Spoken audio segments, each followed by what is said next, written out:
นใครไหวใครบนได้ดังอธิษฐานสองมือกราบลงที่ตรงเนื้อแค่บาดยาโมแต่เล็กจนโตเห็นค่า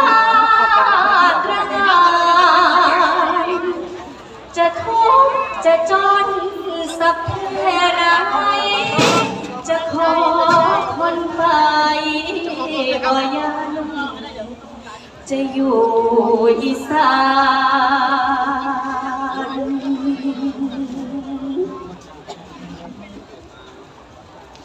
เป็นลาน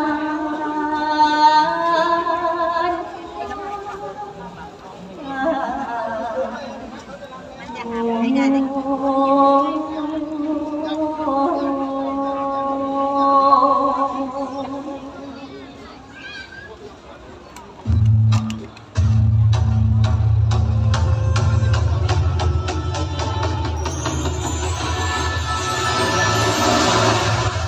ทำโหมทำมังโหมสังขังล้อมอันตรายาวินาศสันติกราบคุณย่าขอบารมีวีรสตรีของชาติแผ่อำนาจเรืองรอง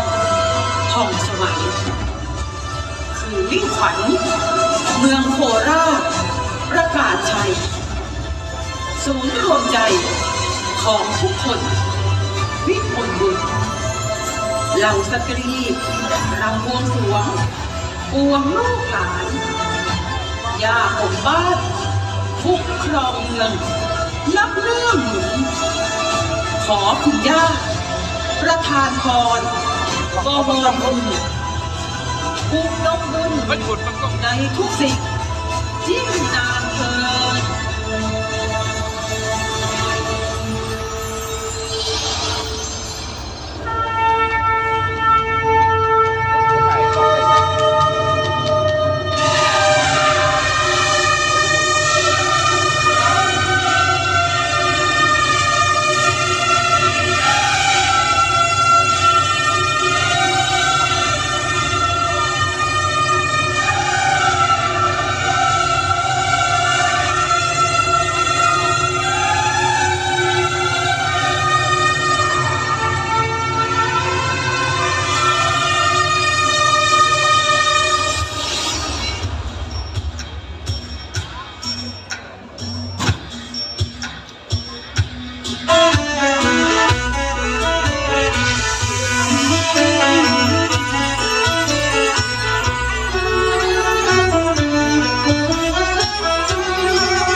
เด่นยิ่งเก่งชักกัน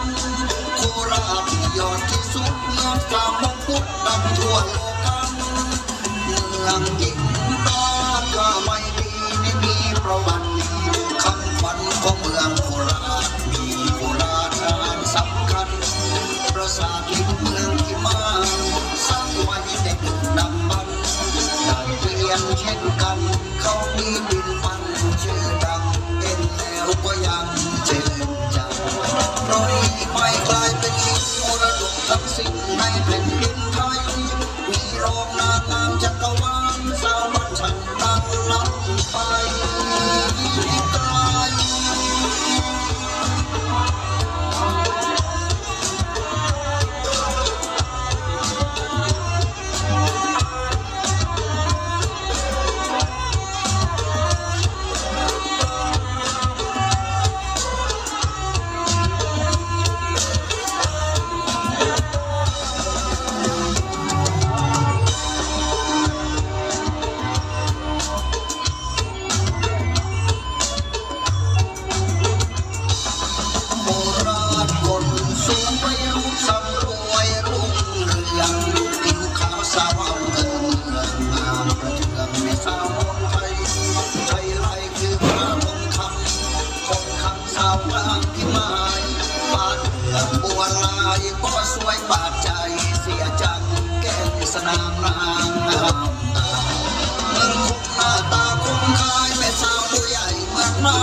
ปักใจรับปักธงชัยลูกหลานย่าโมชาวอำเภอปักธงชัยครับ